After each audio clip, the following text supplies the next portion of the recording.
Good afternoon, everyone. My name is Carol Lee Roberts, and I'm the General Manager for IDFA, and I want to thank you for joining us for our June webinar featuring Douglas Katz. Before we get started, I'd like to discuss a few housekeeping issues.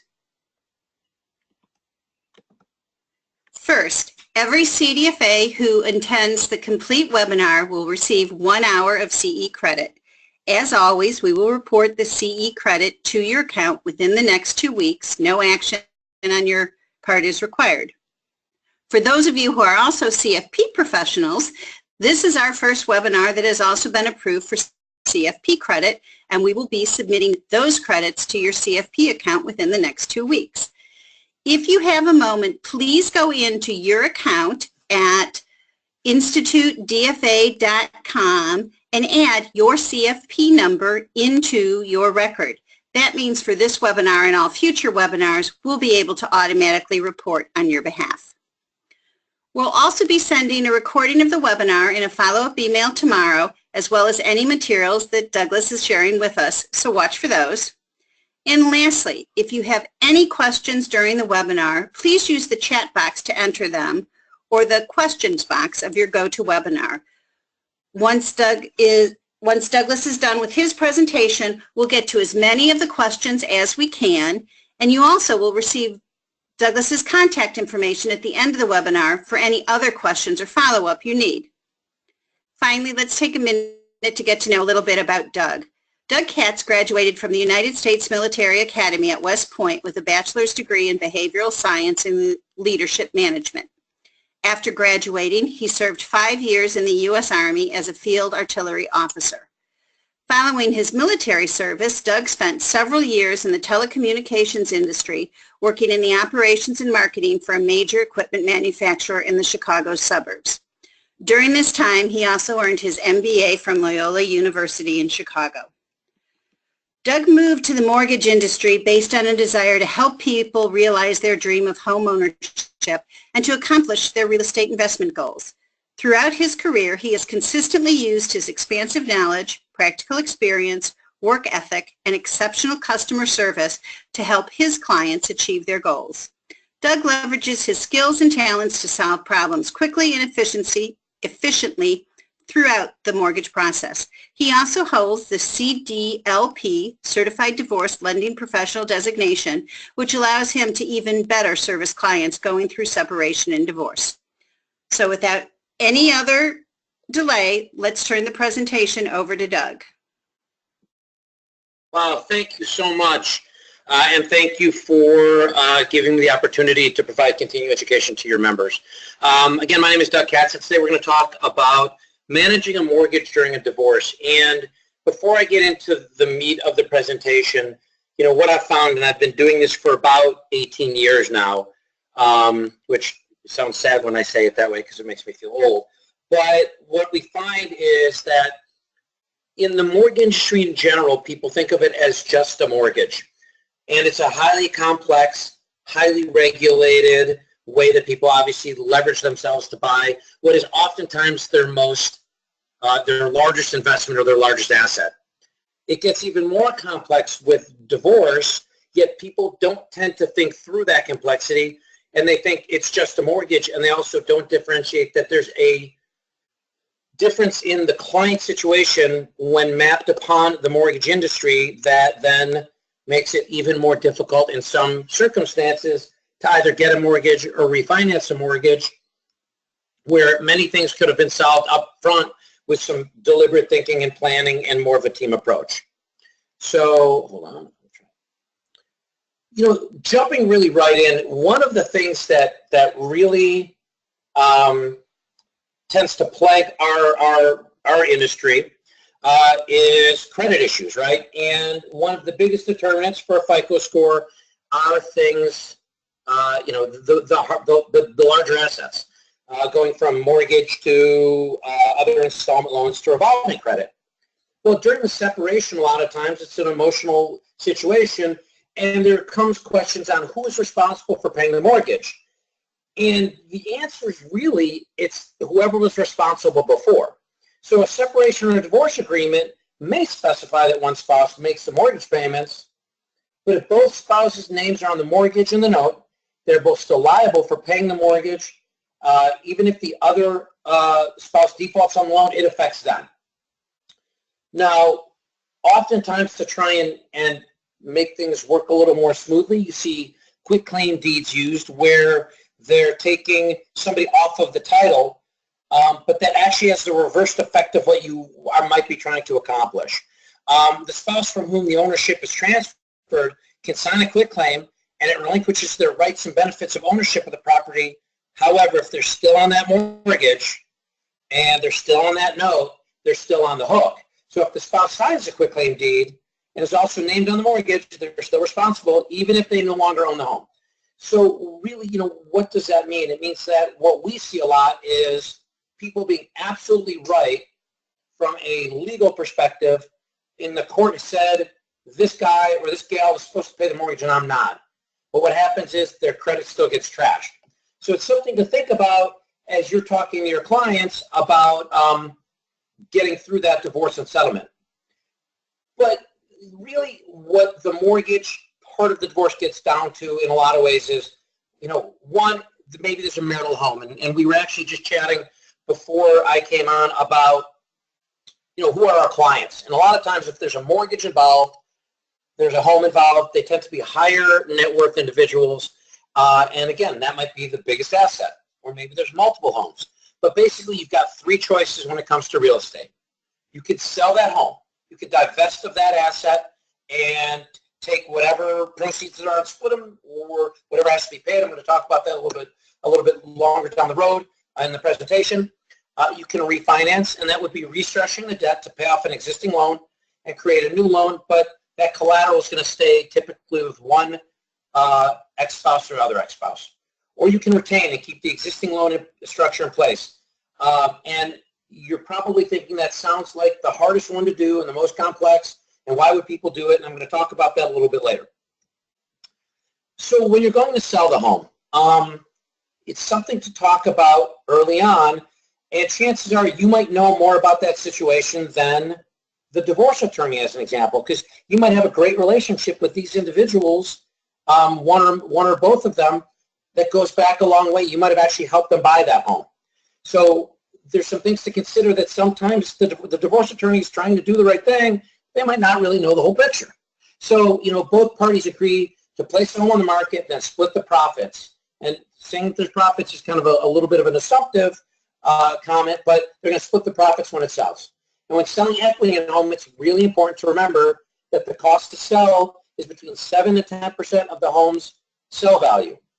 This total consists of agent fees, taxes, title, and all that. So as you're advising your clients, and I'm assuming many of you do during that process, a lot of times there's this thought of, okay, here's what it's worth, here's what it's going to sell, here's your basis, basically, and here's the profit, and that's going to be what they walk away with. You've got to build into that they may have to, as an example, sell a home for $220,000, even if they only owe $200,000. If the costs aren't covered, this is where I said that the profit part is assumptive. They might need to come to the closing with a check, but that may be the best choice because it simplifies any of these other options that they have out there. There we go. Now, there can be situations, and actually before I go into short sale, because this talks about short sales, the other really important thing to know, and I don't have it in the slideware, but it is something I like to highlight, is when an asset is being valued for the divorce, a home, it's a different appraisal. So if you're advising one or more of your clients on this, or maybe you're advising the spouses, there is a specific appraisal type for valuation that the divorce attorney should be using. But if you're using the wrong one, and I can send some follow-on information if there's the desire to have that, if you use the wrong one, it's not the same kind I use. It's not necessarily a real estate appraisal. It's a different kind of appraisal. It's going to give you a better value. So that's something to remember as you're maybe trying to advise your client from an asset perspective on what they're going to make, what they're going to net, how to do something with that post-divorce. You got to be working with the right numbers. Now, there are times where you're going to have to sell that property and it's not worth what they owe. That's called a short sale in the marketplace. It's a term that's out there a lot now. It's sometimes misunderstood. So if it's not likely your spouse will be able to pay for the home, a short sale might have to be the option. So best scenario to think of is you're selling, you go to sell the house, or maybe they want to refinance it or keep the loan in place. One of them can't afford the refinance, and then you look to sell it, and you have that, oh my gosh moment to say they actually owe more than the house is worth. That's when you're going to have a short sale. And in a short sale, the mortgage lender agrees to allow the home to be sold for less than what is owed for the mortgage. It clears that debt off their name. However, it does have a credit impact. So it's something to think about, again, from a client perspective, because if they go short sale, they are all but eliminating their ability to buy a home within a short period of time coming out of the divorce. So it can leave the borrowers with a liability for the amount of sale that is short, the difference between the sale price and the amount owed. But it's a better option than foreclosure. So, it was funny, I was talking to someone before I was going to do this presentation, and they said, well, what kind of answers can you give? And it depends answer, because sometimes a short sale is going to make more sense than another option, even though it is going to damage their credit, again, because a foreclosure is going to make it worse. And I've seen situations where, a foreclosure happens just because nobody went through what are the options do we have and what are the pluses and minuses. What does that decision matrix look like so that they can make the right decision? So one thing to think about from a sell the home perspective, what are some takeaways? Be sure that your clients determine how the mortgage payments are handled up until the sale. We're talking about short sales, we're talking about foreclosures, but even one mortgage late can really, really damage credit. 2 mortgage lates, you're all but knocking yourself out of the Fannie Freddie world, the Fannie Mae and Freddie Mac world, to be able to get a loan after this divorce ends. So while there's this emotional component of the divorce, there's also this practical and logical side. And if there's the assets to do it, figuring out some way to make sure that mortgage is going to get paid is going to do the right thing for both people. Because what happens is, it's like getting in a brawl, I would guess. I haven't been in many. But, you come out of that, and then all of a sudden you have this moment of clarity, and you're fighting for your life for a minute, and you got this moment of clarity. The moment of clarity, you might look back and say, wow, that wasn't really the best thing to do. This is kind of that situation a lot of times. They've got to get that moment of clarity early so that they don't really impact their credit. You got to be mindful that selling a home might not work in all divorce cases for the soft reasons. On paper, you all think on paper we're, really that quantitative analysis. But there's a lot of non-quantitative thinking that you have to do in a divorce. And if they have children, they might not want to force them to move out of the home in which they've grown up in, as an example. You could end up in a situation where the real estate market is weak, and they're afraid they're going to lose money. Right now, people kind of remember the most recent challenge or the most recent market, and right now we're in a seller's market. There's a ton of stuff written about properties, not enough properties. Basically, I was actually at an open house before this. It went on the market last night. There was going to be 7 or 8 showings by the end of the day, and they were going to have highest and best by the end of the day. The house was going to sell. That's the market we're in right now. If you're dealing with clients right now, that's not going to be an issue. The market can turn on a dime, and all of a sudden the market softens, and it has a big financial impact. So the best thing for you all to do is build your team of trusted folks. If you've got a client who's trying to make this consideration, call a mortgage banker like myself. Get a really good realtor who specializes in this as well. Get a competitive market analysis early on so that you can help advise them what's the right way to go. It might be, hey, get that thing on the market as quickly as possible and everybody rent, because you're going to get the most money out of it. There's a lot of different ways you can play out, but knowledge is power, and make sure that you have the team to help support you as well. And then finally, understanding that every client involved in this transaction, anybody in a divorce, understands that a short sale might be a short-term fix to a big problem, but it might create other problems down the road. So figuring out whether that truly is, I'm not going to say that's the nuclear option. Foreclosure would typically be that. but it's getting pretty close. So with that impact, now when they turn around in a year and go, well, now I want to buy a house, and they're talking to someone like me, and I say, well, you got to wait a couple more years. That's very, very difficult thing sometimes for a client to swallow, so it's definitely a consideration. The number 2 option would be to refinance the mortgage.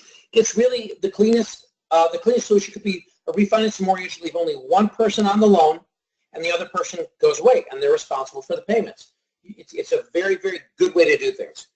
And depending on your client, they could then they're solely responsible for the mortgage, and the other person can be removed entirely. So it's a good way to do it. You see it often. A lot of times with the more wealthy clients, it works, right? Where maybe the one spouse who's got primary custody of the kids wants kids to stay in that house. They refinance that person onto that house, and the other spouse goes and buys another house. If necessary, you can do a cash-out refinance as part of that buyout. In that situation, maybe as you're looking at the basis and the value of the property, and there's value there, and somebody needs the cash, maybe to buy another house, you can do a cash-out refinance to pull that equity out. That equity then, as part of the court order or the divorce decree, goes to the one spouse, and the other spouse is in there with a larger mortgage. It's a great way to do things. It's the simplest solution, but it only works if certain conditions apply.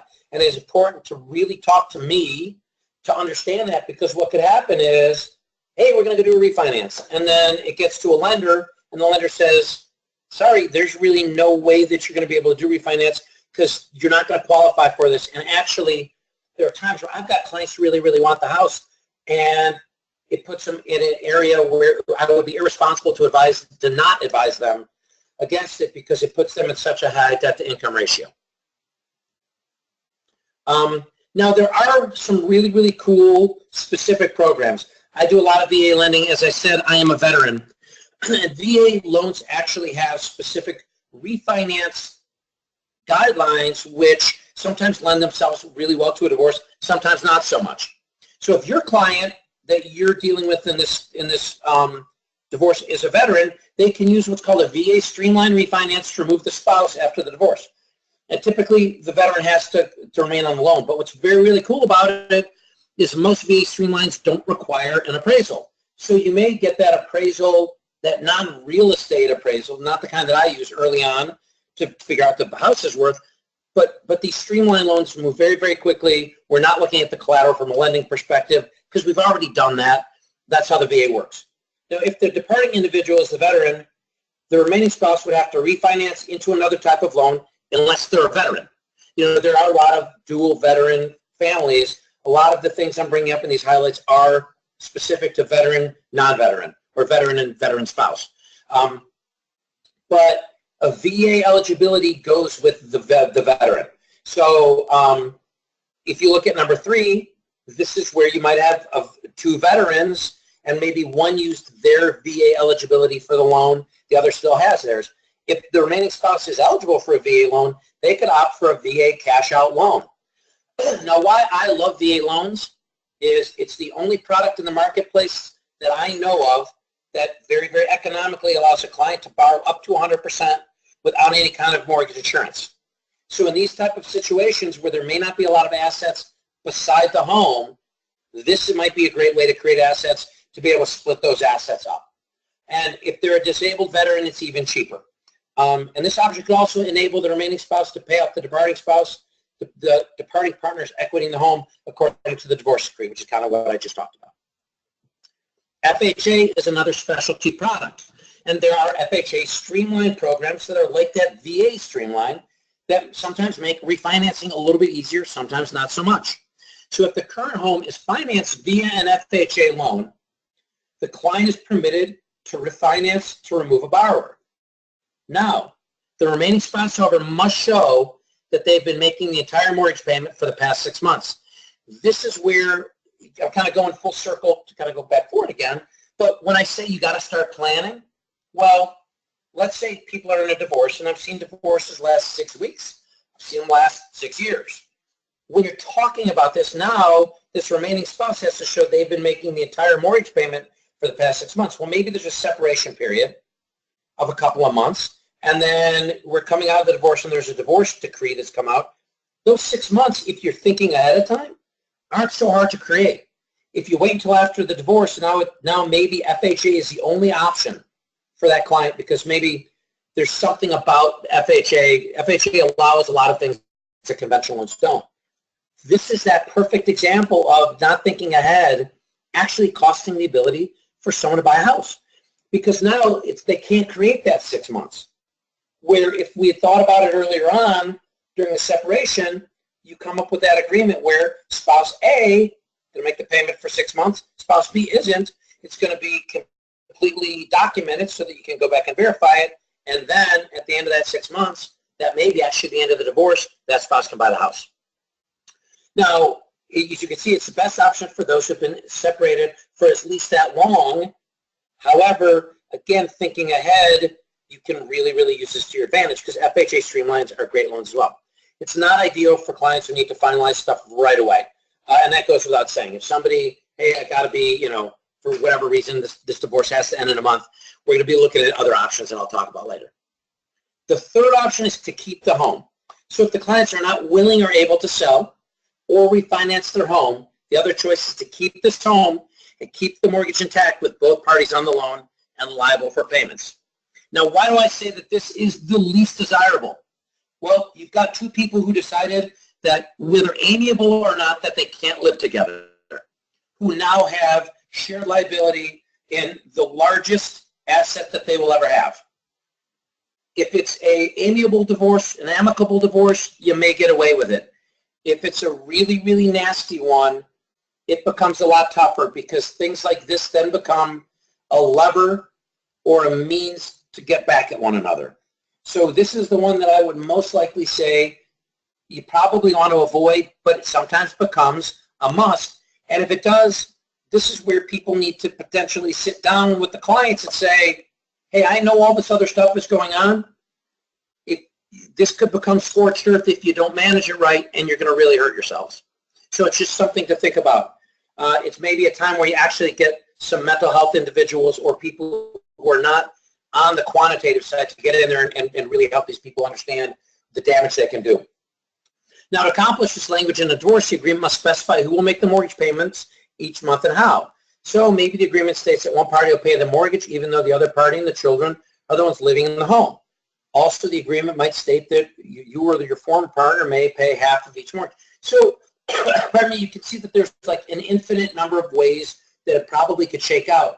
But as I said in the beginning, regardless of what the court order of the divorce decree says, if both people are on that note and both people are on that mortgage, they are still responsible. And if the other person doesn't pay, well, that's something to be settled in the courts. They might go back and say, hey, this person needs their wages garnished or whatever to make me right because I've been paying it and he's supposed to or she's supposed to. However, if you say, I've got a court order, the bank's going to be on my side. Banks are about getting paid. And what ends up happening is they look and they say, there's two people on this mortgage, two people are responsible. It's a valid contract, so we need to get paid. So that's one thing you need to think about. And that's that last bullet, right? They're equally responsible no matter how it shakes out. So keeping them also, keep in mind that this situation, that they're still responsible and missed payments will not be dismissed by the mortgage lender, as I just said. If one party does not pay, the other's got to pay it. So who knows? Maybe there's ways that people can have an escrow account for 6 months of payments from which if one person or the other doesn't make the payment, it's going to get paid. Something's going to happen. But there might be kids and other people involved that are tangential to the two people who couldn't live together who are going to be collateral damage. So it's something to really think through. And this is a good thing. The former spouse, as an example, is supposed to pay the mortgage each month, but the client's name remains on the loan. And the former partner misses a payment, it could affect a client by as much as 100 points. Now, you all out there are financial advisors or CFPs. Think about the cost of it that brings for them to get any other kind of debt. Car loans, other installment loans, any other kind of thing out there is not going to be affected by their FICO. And the longer it goes and the uglier it gets, the worse it's going to be. So this is where everybody's got to kind of do that intervention to say, yes, this person's not holding up their share of the side. They're part of the bargain. However, make the payments and let's sort this out the other way. Or, it could be on the other side. The person is making the payment. So it's just something to think through. And as it says on that bullet, For this reason, shared mortgage works under the right circumstances. So, big considerations, and these are the things now you've figured out what you're going to do with the home, and someone's going to have to either refinance or buy a home. One of the big considerations is income. A client may not have the income to pay for the mortgage on their own, and unless a client can increase their income quickly, that's when they might have to sell the home. However, there are other ways to create income, and I'll talk about that at the end of the slide.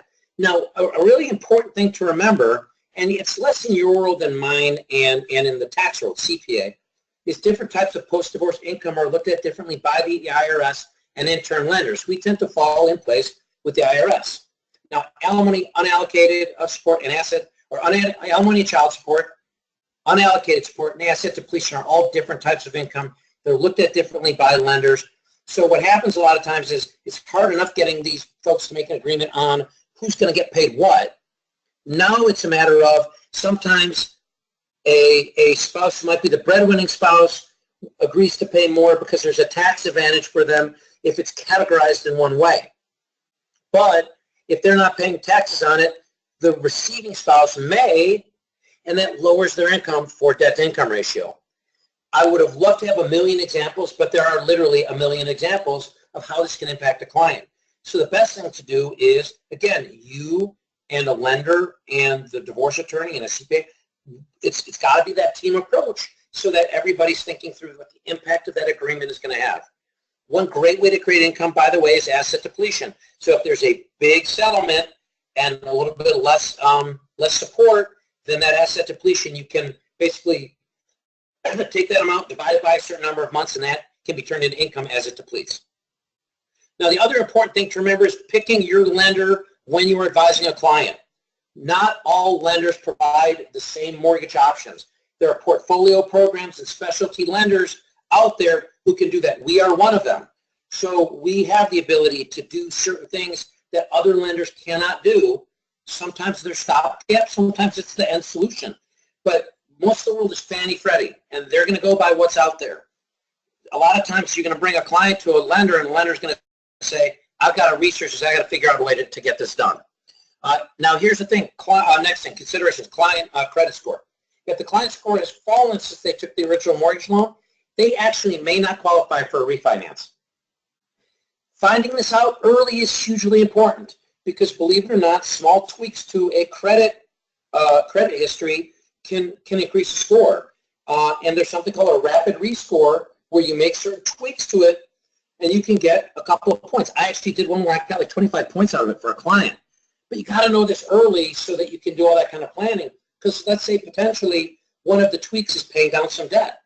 Well, let's say some of the assets from the marital assets needs to go to pay down that debt so that person can buy a home. The divorce attorney's got to know about that. You've got to know about that because chances are you're maybe handling those assets. The only way to fix a low credit score, however, is really history. So this is where you're thinking about avoiding a scorched earth. This is the best way to go. So what should a client do? How should you advise your clients? Protect your credit. The divorce papers can state that someone will live in the home and the other will apply for refinance at a certain point. You know, when the refinance is complete, it'll remove the client's name from the mortgage completely. But that divorce agreement, as we've talked about before, might state that the ex-spouse will keep making the payments even though the client is no longer responsible. However, protecting the credit means making sure that they know that if that's not paid, that they could get hit. Your client might also want to seek to provide additional protection by inserting a clause into the divorce agreement. The remaining ex-spouse must close refinance during a certain amount of time, and if they don't close, the house will be put up for sale. In those situations, maybe one person's in the home, one person's not. The person who's not has a lot tied up in the home. That's protecting that client in that situation to where they have access to assets to pay their bills and to buy a home. Finally, protecting your credit. Remember that no matter what the divorce papers say, the client can never fully protect themselves from the actions of their former partner when a mortgage is involved, and they've got to stay on top of it, got to keep an eye on making sure that's getting paid on time. Even if the divorce papers include penalties, there's no guarantee that the ex-spouse will keep making payments. Divorcing couples who want the safest option really should sell the home or refinance the mortgage and make that even split. As I'm going to the next slide, I mean, the things that sometimes you see people do. I was talking to a divorce client yesterday, and she said, "Wow, you know what? My spouse changed the insurance on me to a $10,000 deductible and didn't even tell me they switched providers." That's crazy, like mean stuff that people do to each other. Mortgages are a place where they do that kind of stuff as well, so you really got to think that through. Other considerations are equity. If your client recently purchased a home when the values were higher, there might not be enough to refinance. That's why it's really early in this process. Your client comes to you and says, "Well, I'm considering divorce or I'm separating." Finding out what that house is worth right now is hugely important, and then figuring out what that means to this divorce or this separation. If there's only a small percent in equity, a refinance could be cost prohibitive or altogether unavailable. And these are the things that you might have discussions about early on, because I know that there are times when you can, once during a divorce, turn retirement money into money to get this kind of stuff done. Well, maybe that's the right way to do it, but you guys probably need to be front and center in those discussions, because that's going to have a huge impact on their long-term financial goals. Finally, there are mortgage options that can help you deal with lack of equity. We, as an example, as a bank, do cross-collateralization loans onto other things. People can pledge assets. There's really a lot of different options out there, but the time to start looking at options isn't when the divorce is done, it's when the divorce is happening. So what's a big consideration? Capital gains. Equity also provides your clients a tax issue, right? They're going to get proceeds. We've been kind of talking, well, what if it's low? Well, what if they've owned this house for 20 years? These can be subject to capital gains. So from a tax perspective, currently the IRS provides a $250,000 exemption per individual and $500,000 per couple. That can be claimed once every 2 years. This is really an important thing for you to know for your clients, right? Because you're able then to know what the tax implication is going to be on those proceeds. They might have never thought they were going to sell the house. Now they have. They might have sold a house a year ago and taken their exemptions, and now they bought a house and found out they hate each other and they're getting divorced. And now they don't have those exemptions. So knowing what they've done in the past has a huge financial implication. And from a proceeds perspective, those proceeds are probably coming to you for their financial plan. So knowing how much they're going to get and maximizing that could be huge. Now, what's really cool, and I don't have an example, it would have been too much for this presentation, it can even be layered. There are examples where you've got spouses who then remarry and then the house is sold, and there are examples where actually the exemption goes of $750 or higher because everybody's using their exemptions. These are the times where it takes that village to get together and get our clients across the finish line. Title is a huge consideration. The way title is held can really impact the options. If not addressed specifically, and this is really important, it will default to other types of title in the case of a divorce or separation. So an example, tenancy by the entirety will default to either joint tenancy or tenancy in common. It has an impact on who has claim to that house if something happens. So from a titling perspective, if you're advising your client, you want to make sure that they've got claim to that property because that's an asset that you're helping them integrate into their financial plan. This is something that should be like one of the first discussions that a client is having if there's a home involved is, hey, how is this house titled? And what's going to happen then when we decide to refinance, sell, or keep that mortgage? Consideration for cash purchases, okay? Let's say your client comes to you and says, boy, I really want to buy a house, and this is, of course, a bad option for you all because they're liquidating assets, and they say, wow, I'm coming out of divorce, I just want to buy a house, and I have enough assets to do it. Sometimes it might make sense if there's time constraints or lack of other options. However, the IRS has a 90-day rule. So if there's acquisition debt and home equity debt, both of them offer different tax advantage and preserve liquidity. But on the acquisition, you can go up to $1 million. Home equity, you go to $100,000. Now, if a client is paying cash, it's really important for you to be able to advise them that if they don't encumber that property within 90 days, it will no longer be considered acquisition debt. So let's say on day 93, they get a mortgage. They're only going to be able to take advantage of $100,000 of tax advantage in writing off mortgage interest. So a very important thing to consider. This is where you should work closely with your lender because ultimately, a lot of times it's better for them to be somewhat levered on their property and have those other assets into the market. So what are some more considerations? And I think my time's about perfect. I got about 5 or 6 more minutes in this, and we'll open it to questions. Considerations. Think about the mortgage professional and the lender. You want to make sure the lender has the skills, experience to evaluate your client's financial situation and suggest the best loan programs. This is in no way the time to be calling an 800 number. I can tell you that with absolute certainty. Calling, and this isn't like rocket mortgage time. This is dealing with a true professional. And you need to ensure that your client has the bedside manner and temperament to manage the emotions associated with the divorce. This is 90%, maybe even less technical know-how, and sometimes 10% or more behavioral science and making or providing a good bedside manner to these people and helping them get through it and being as much the soft as the hard.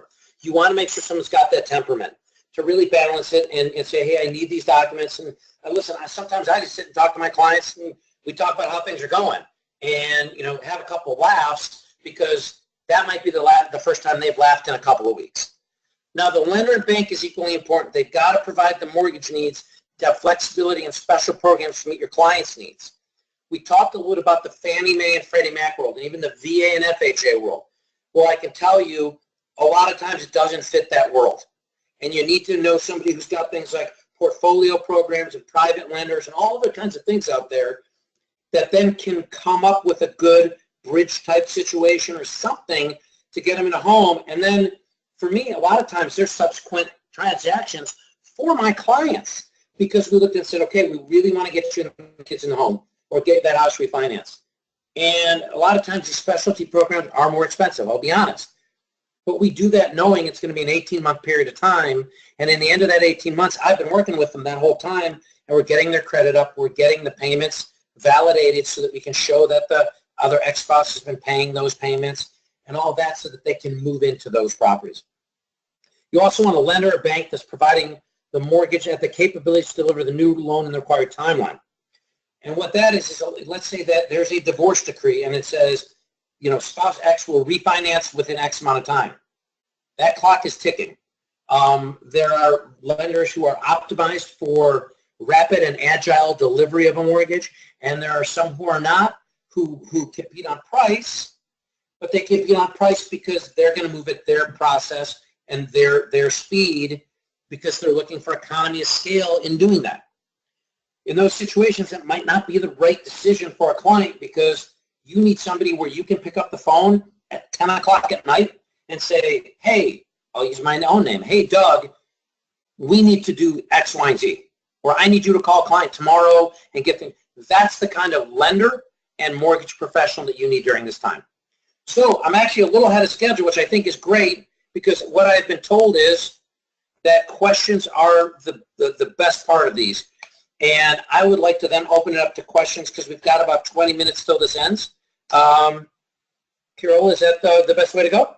Yes, yeah, I think that'll work. Before we go into questions, I just want to clarify one thing. I told people that they could go into their accounts and add their CFP number.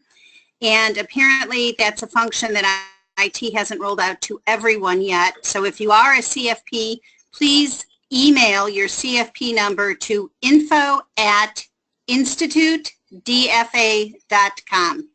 Okay, your first question. Someone in the audience wanted to know how knowledgeable you find most lenders are on these specific important issues, especially the 90-day window.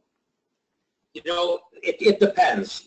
This is the longer the lender has been in the business, typically the more they've come across it.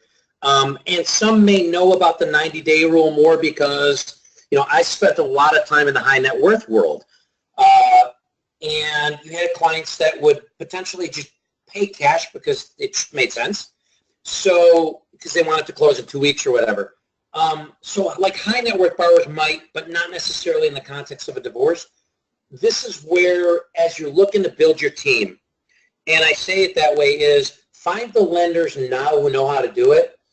And I work with a lot of realtors and a lot of financial advisors and all. And there's the right time to sometimes talk to a client and say, here's who you should use and here's why. So you want to go with that person who you've built that comfort with, who you've built that rapport, who you know is going to treat your clients the way you would treat them, but also really knows these things and can explain it to the client.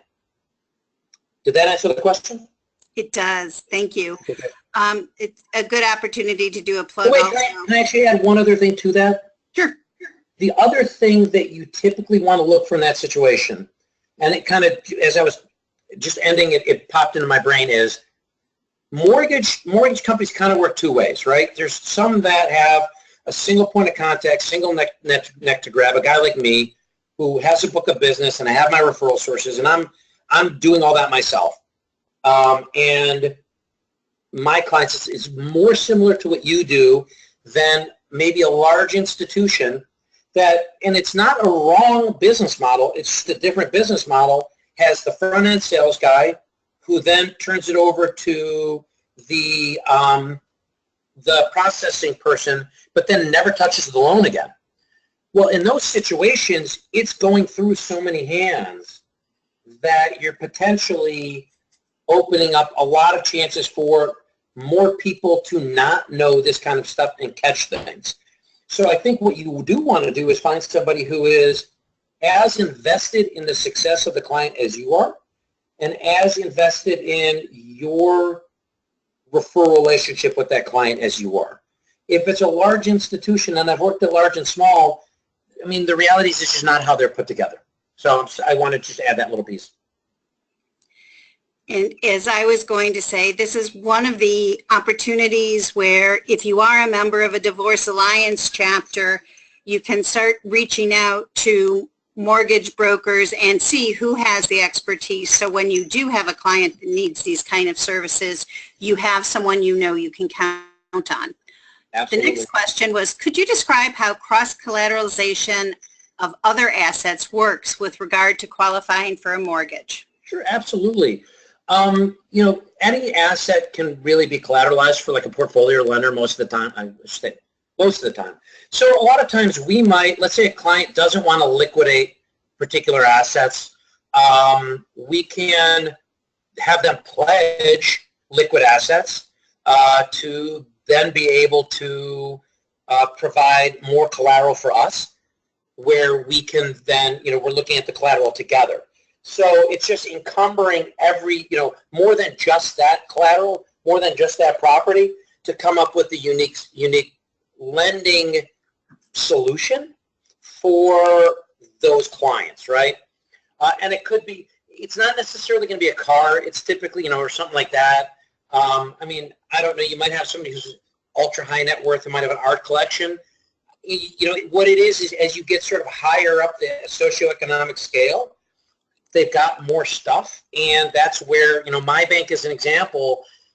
We've got a credit committee that's made up the leadership of the bank, and we sit down and figure out, hey, what else is on their personal financial statement that for a difficult loan that has more risk, and divorce ones typically do, what could then be collateralized in that loan structure to be able to get us through so we can come up with a more traditional mortgage structure. Okay, thank you. We had someone that asked if you could clarify one more time the example you gave on acquisition debt. They said they understood the 90 days, but could you please explain the difference between the million versus $100,000, the example you used on a mortgage versus home equity in acquisition debt? Go back here. I think I can find it. I was tired of looking at the black screen. Oh, here we go. So think of it this way. The mortgage industry breaks debt down two ways: acquisition debt and home equity debt. Oh, that's not. And acquisition debt is literally acquiring that property. And acquisition debt from an IRS perspective. So this isn't necessarily the mortgage industry saying this. This is the IRS. And if you do, you can find out a ton about it if you just really go to the IRS website. I did when I kind of first started learning about this. So if you acquire property with a loan, or you encumber that property with a loan within 90 days, you have a loan limit of up to $1 million that has tax deductibility. So what I saw a lot when I was in the ultra high net worth and high net worth space was someone could buy a $4 million property and they would encumber it with $1 million loan. They didn't need to do that. They were looking for the tax benefit. So for a lot of the clients I see, the mass affluent and all, it might be, a $500,000 purchase with a $400,000 loan. Well, you want to make sure all that is acquisition debt, and that's going to be that 90-day thing.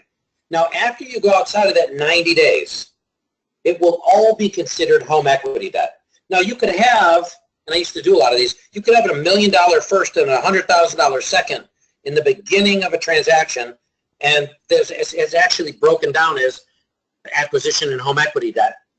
Or some people sometimes wait till after the 90 days and they open a home equity line with their bank and then get that tax benefit. But anything after that 90 days, someone could put $1 million mortgage on their house. They're only going to get the tax benefit of the $100,000. So this is where having a plan is really important, right? Because maybe cash does make sense. But then figuring out, okay, you're paying for cash, but you should be starting an application for that. It's sometimes called a technical refinance. But it's a refinance because you already own the property, but you're encumbering it now, and it's in that 90 days. So did that clarify that? It did. Thank you. Okay. We also have a question asking you if you can clarify a bit more on how asset depletion is viewed by lenders. That's a great question. And it's got my favorite answer is it depends. Because actually each lender or each secondary market player also can potentially have a different way of doing it. So Fannie Mae does it different than Freddie Mac, does it different than, say, a private lender would, based on the risks that they put in place. So that's where, and I love the question, because that's where knowing what the situation looks like, you might have to go a certain way for a loan because the asset depletion model works better for the client under one set of guidelines than another. So, it brings out sort of an interesting side thing about when you're talking to a mortgage banker, even at a bank. So we're a federally chartered bank where I work.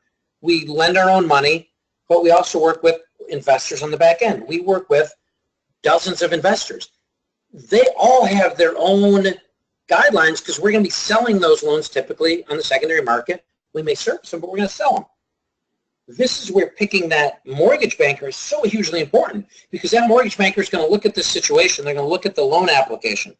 They're going to look at a personal financial statement and go, okay, well, what am I working with here? Well, okay, great. We've got, let's say, they've been receiving maintenance for 5 months and I need 6 for the program I'm looking at, but the program I'm looking at allows asset depletion of, divided by whatever, 3 years versus 10 years versus something.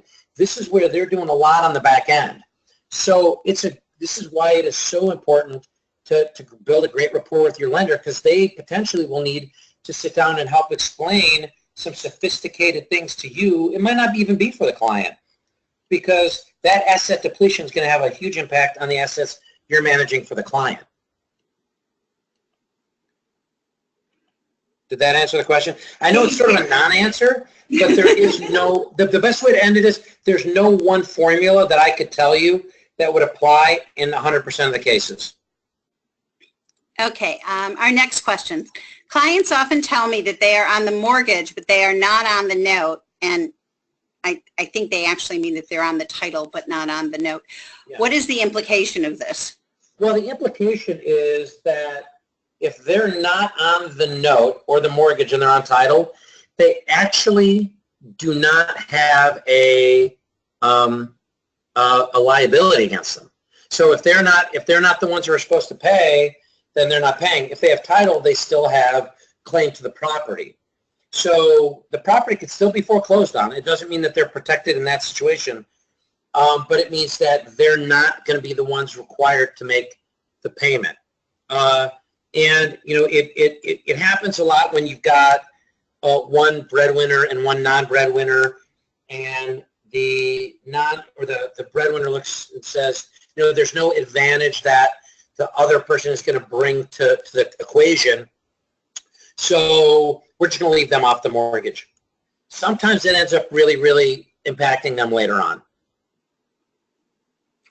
Okay, and we also had someone ask if there's a particular credit score reporting website that you suggest divorcing clients use to get their information. Another great question. What I would say is, no matter where they go, a consumer credit report will always be different than a commercial or lending credit report. So what I always, there's a lot out there. They can pick the reputable ones. I think there's one, and I'm totally drawing a blank, that's through the government. And they can go to one of those sites and get typically a single bureau credit report. And the challenge is the algorithms and everything are a little bit different, and you're typically only getting one credit bureau. And in the lending industry, we pull what's called a tri-merged, which will have Equifax, Experian, and I'm totally drawing a blank on the third one. But it'll have all three bureaus, and we pick the middle one as the one that we lend on. So it's usually a good idea is they should pull it to get an idea, but I can't tell you how many times a client's come to me and said, I have a 715 or actually a better example is I have a 725. And understand the way the guidelines break down, there's typically breakpoints like 620, 660, 680, 700, 720 are sort of the typical break points that you see, 740 as well. Well, what happens is they talk to a lender and they go, hey, I've got a 725. And the lender goes, great, you're qualified for this program.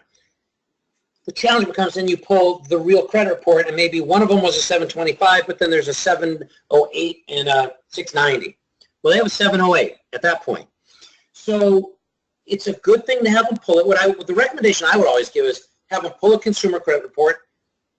And if the divorce looks like it's going to kind of be nasty, they probably should put a fraud guard on their credit to ensure that no new lines of credit are opened under their name during that period of time. Because if there's a fraud guard, it complicates things for lenders and creditors, but it means that there has to be another level of verification. The best thing that they can do, if you know that there's going to be a real estate transaction, is get them hooked up with a lender, have the lender pull a tri-merge credit report, and begin an application. The old days, I know there's still worry out there of, hey, if I get my credit pulled, it's going to lower my credit score. Not really true anymore. It used to kind of be. But what happens with that is then you're sort of disincenting people to do what you want them to do in getting credit in the first place. So if somebody's just getting one credit report pulled and talking to a lender, it has minimal to no impact on their credit score. But what it does is it gives you actual, clear, and accurate data on their true credit situation. So they should probably pull it in the beginning to get an idea, but the best thing to do is send them to a good lender and have that lender go through the credit report with them. I had a client that I was working with who, when I pulled her credit report, there was stuff on there that she didn't know about.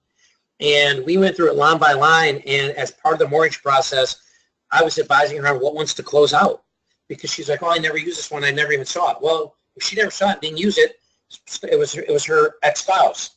And there's nothing good for her that's going to come out of that credit being out there. So it's sort of a bigger question, actually, that you brought to bear, but it's something you can really help your client with. And that snapshot is a great way to then help manage them through the divorce process. Thank you. The government site you were referring to is consumer.ftc, as in Federal Trade Commission.gov. Thank you so much. Sure. We've had several people ask if it's possible to get a copy of your PowerPoint presentation. Absolutely. Doug, if you will make that available to us on the follow-up email we send tomorrow, we will make it available to everyone who listened. Yeah, and what I might do, I said absolutely. First, let me verify that with my marketing folks. Maybe if I can't provide it widely, I might be able to provide a link where you guys could access it, if that would be okay as a secondary option. Absolutely. Okay. Okay, next question. What does Douglas recommend when non-working wife wants to stay in home and she doesn't qualify for a mortgage refinance? Well, if she doesn't qualify, she doesn't qualify. I think in that situation that the lead-in on that question is really where the meat of that question is. And the question is, does she not really qualify, or has somebody not really looked at the depth of their financial situation to be able to understand if they qualify. If they don't qualify, they don't qualify. The toughest part of my business is saying no, to be honest. And in those situations, it's a matter of working with a good realtor to find another option. Sometimes, and this is where I'm putting my therapist hat on, sometimes the desire to stay in that property is absolutely valid. However, it's an emotional decision. So I was dealing with a client earlier in the year, actually, and they were in a really very nice suburban Chicago area and wanted to stay in the house. But when it became apparent that the house was probably not the best choice from an affordability option, I got with the realtor and we started looking at other suburbs in the area that actually shared school systems. And what was really, really cool is she, once kind of understanding that idea, was in a great place because she looked and said, you know, I kind of want to get out of what my old life was. So sometimes it's understanding the motivation for that. And if the motivation is the right motivation, ensuring that no stone is left unturned in finding the right way to put them in it without making them house rich and cash poor. But then if they can't be in it, looking at it and saying, okay, now it's time to work as a team. So you got the financial advisor, you got the mortgage banker, and you got the realtor. And we say, wow, you know what? This is horrendous news for this person. How do we all work together to go, have you thought about this? And a lot of times it's amazing where they're looking to be shown the way because all they know is what they know. And this is where, again, picking your partner becomes so important because, you know, there could be the lender out there that goes, well, you just don't qualify. And it's not that's like a punch in the face. That's like a really bad thing. Where it's better to have this, you know, you don't qualify for this house, but let's look at what our options are. There may be some great other options. So I hope that answered that question. It does. Thank you. And thank you very much for your time today. We have no more time, but several questions remaining. So offline, I will get you those questions and we'll try and respond to the individuals who asked them. Just on the housekeeping level, again, if you are a CFP and would like CFP credit for this webinar, please email your CFP number to info, I-N-F-O, at institute, INSTITUTE, D as in divorce, F as in financial, A as in analyst.com. Thank you very much for listening and participating in this webinar. Thank you, Douglas, for the great presentation and the wonderful information. And as always, your CE credits will be in your account within 2 weeks. Please don't hesitate to contact us if you have any additional questions. And I have one more question. Will they get my contact? If anyone has any questions, they can always call me. Is there a way for them to get my contact information?